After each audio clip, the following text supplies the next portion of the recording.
Does your partner do their share of the work around the house? I hear so many couples struggling with this, where both of them work, they have kids together, but it's a time when they come home that it feels like one-sided. One partner feels like they're doing more than the other one.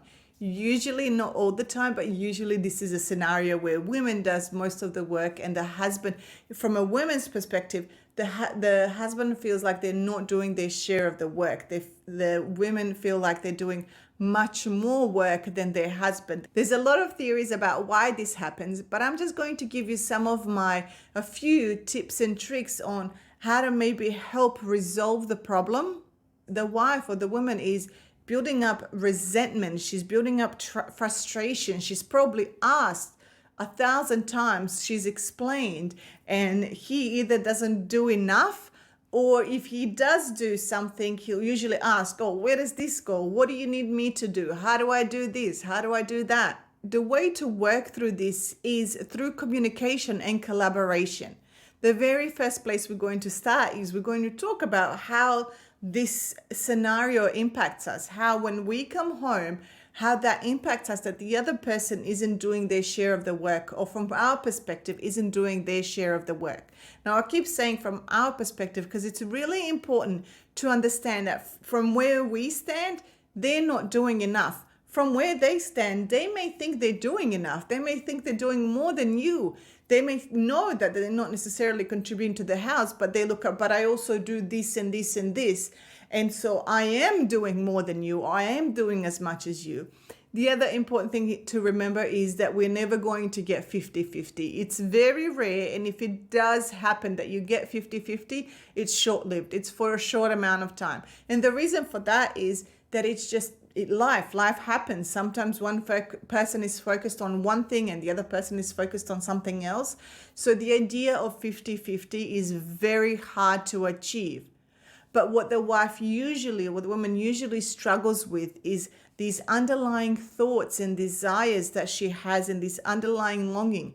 She's not just frustrated that the husband isn't doing enough. She's also maybe feeling alone. She's feeling unappreciated. These are all the things then that impact her mood. She doesn't feel like the relationship is equal. These are the things that when we communicate, we need to say to the other person. It's not just about doing the housework. It's not just about that that I don't have the energy. Although it's important to communicate that. It's important to communicate how you feel. It's not just you're not doing enough.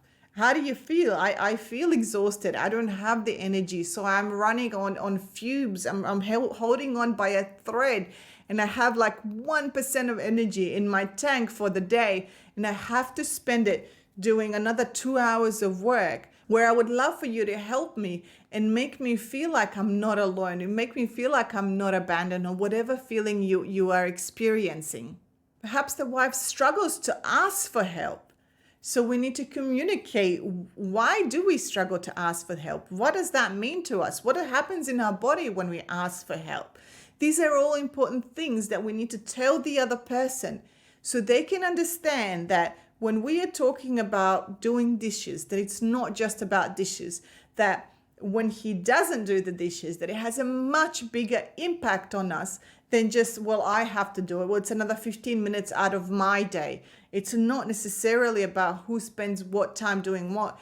It's about creating that support and connection. And we do that through everything. So everything that we do, each one of our interactions, we're either bringing ourselves closer or we're pulling ourselves apart as a couple. You might have told him your story before, but it's powerful when we can express our world to the other person, and the other person can really understand our world.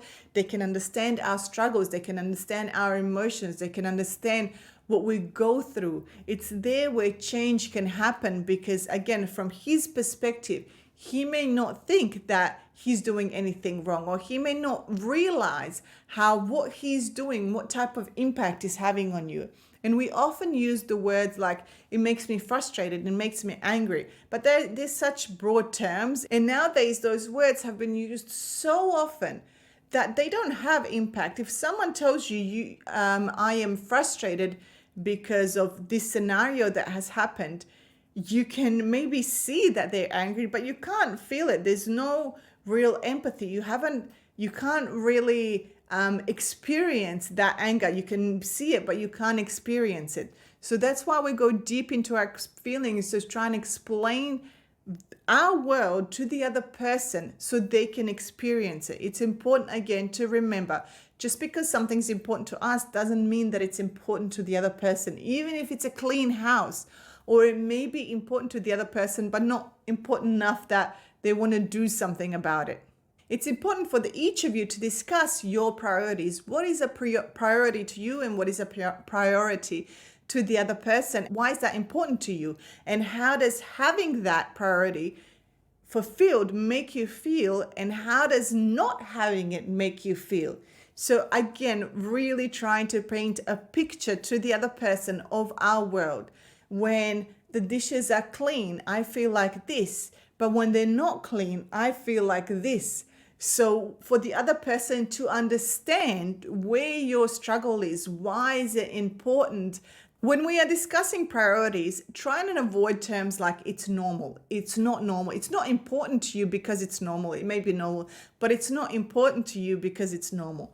I mean, it's common that the bathrooms are clean, but just because it's common, that's not what makes it important to you. Being able to explore that in your own head and then articulate it to the other person is really important.